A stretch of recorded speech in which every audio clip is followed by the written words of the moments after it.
Welcome to the second video in the series that show you how to upload messages on a Mac to the Church of God Preaching website. In the last video, we talked about getting Audacity all set up to edit the messages. In this video, we'll be talking about actually editing them with Audacity. So let's go ahead and get started.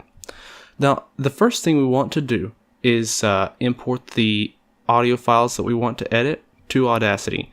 I have two of them here on my desktop, and we'll work on both of them today actually. They are each a little bit different, so let's import the first one. Right click on the audio file and hover over Open With and click on Audacity. Now importing the files may take anywhere from half a minute to 2 minutes depending on how fast your computer is and how big the file is.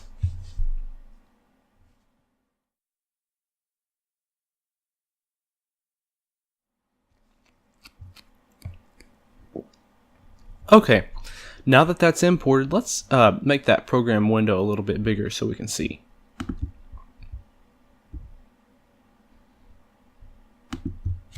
Okay. Now the first thing we need to do is actually split this file. It's in a stereo format. We want it in mono to upload to the website. There's a left channel right here and a right channel right here. So let's click on this arrow over here and click Split Stereo to Mono.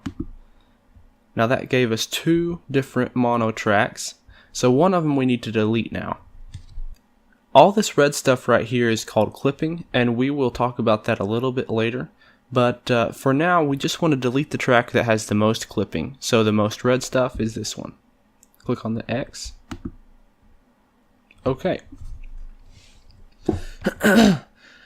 Now we need to find the very beginning of this message.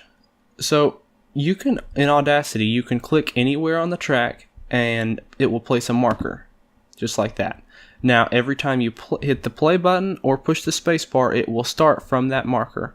Also, when you place a marker like that, it will zoom around the marker. When you zoom in, it will always zoom around that marker. So let's zoom in on it.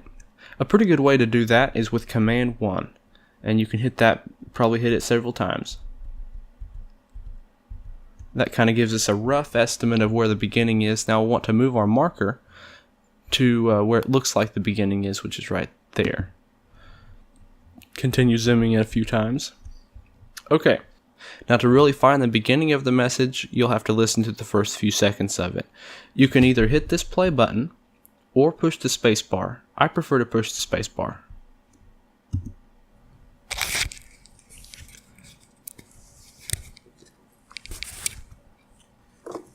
Well, I'd appreciate your prayers this morning. Okay, and the space bar. Now, it looks like the beginning is right there, but it's actually right here. So we'll want to move the marker all the way to here. Now we can zoom in just a little bit more. This time we'll hit Command 2, and that will bring us to the default zoom position for Audacity. Okay, now it has a second counter up here at the top. Now to upload a message, you need about 1 second of silence before the message where there's no talking. So Audacity has a very handy second counter at the top right here. Between here and here is 1 second. So our marker is right there. So we want to back up about 1 second to here. Now we want to delete everything on the left side of that marker. The key command to do that is Shift J. Now that's highlighted everything on the left side. We can just push the delete button to delete that. Okay, now we'll want to go back and find the ending of that message. So let's zoom out using Command 3. Command 1 is zoom in, Command 2 is zoom normal, and Command 3 is zoom out. So Command 3.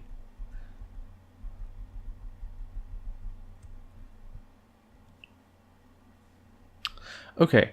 It looks like, just to guess, that the ending of the message is right about here. So I'll put a marker and then zoom in. Command 1.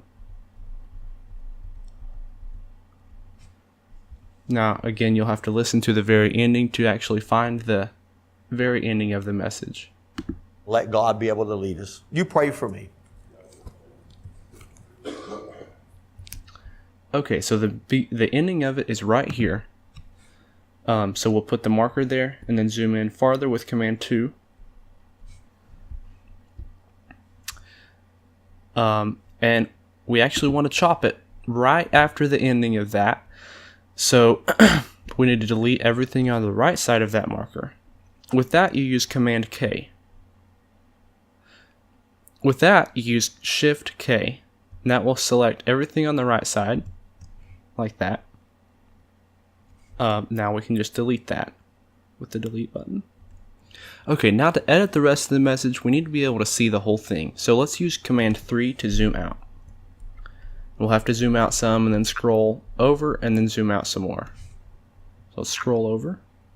Actually, that's pretty good. Okay, now let's do something about all this red stuff.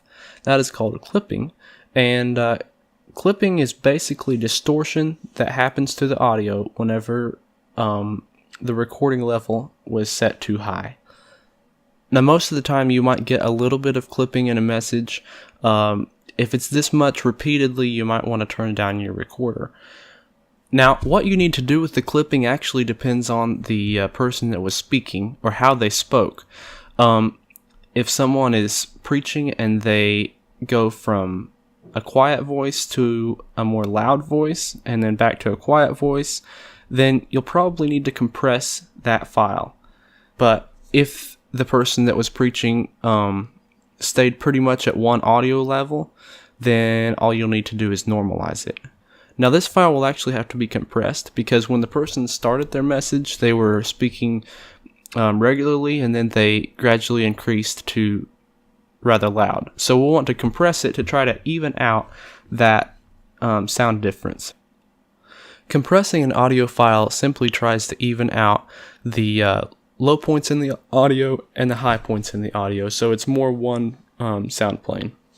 So let's go compress that. The first thing we need to do is select all the audio with Command A. Now go to Effect and Compressor. The default compression settings on that should be okay, so we'll go ahead and click OK.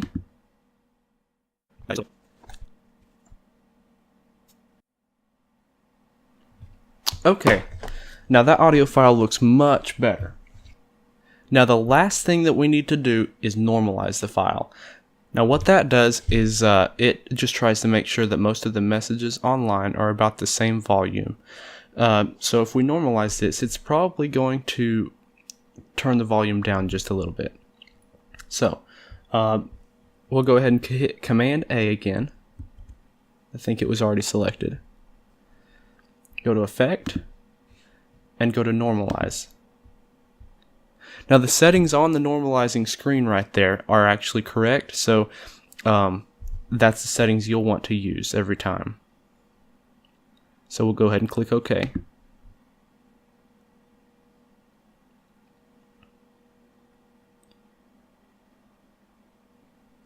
Alright, now that is the last step in the editing process.